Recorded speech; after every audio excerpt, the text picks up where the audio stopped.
5 अक्टूबर को दुनिया यौम उसातिज़ा के तौर पर मनाती है। इस दिन का मकसद उसातिज़ा को खराज तहसीन पेश करना है। इस वक्त हमारे नुमाइंदे मोहम्मद नबील हसन डुबैली के इलाका बड़ा गुआ में निजी स्कूल में मौजूद हैं। वो बताएंगे कि वहाँ कैसे यौम उसातिज़ा डे मनाया जाता है। जी नबील।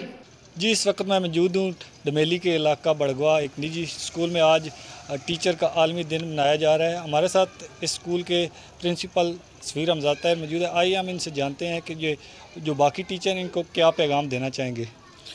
जी बिल्कुल, आज 5 अक्टूबर हर साल की तरह हमारे स्कूल के अंदर भी टीचर डे मनाया जा रहा है। बच्चों के अंदर ये इस बात की अवेयरनेस भी फैलाई जा रही है कि किस तरह एक टीचर बच्चे की तरबियत और तालीम के मैदान के अंदर उसके अंदर लाइफ टाइम स्किल्स को पैदा करते हैं और उनको एक अच्छे मुकाम के ऊपर लेके जाते हैं। तो ये हमारे माशरे के अंदर जितनी ज़्यादा किसी भी माशरे के अंदर जितनी ज़्यादा टीचर की इज़्ज़त होगी वो माशरा उतना ही ज़्यादा तरक्की और तालीम के रस्ते के ऊपर गामज़न होगा।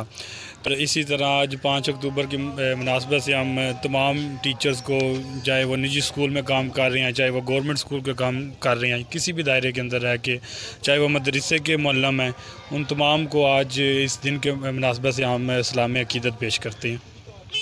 जी बिल्कुल, इनका यही कहना है कि आज 5 अक्टूबर टीचर का आलमी दिन है। हम जो भी टीचर हैं उनको सलाम पेश करते हैं और आज इस स्कूल में भी जो केक काट कर टीचर को खराज तहसीन पेश किया गया है। जी।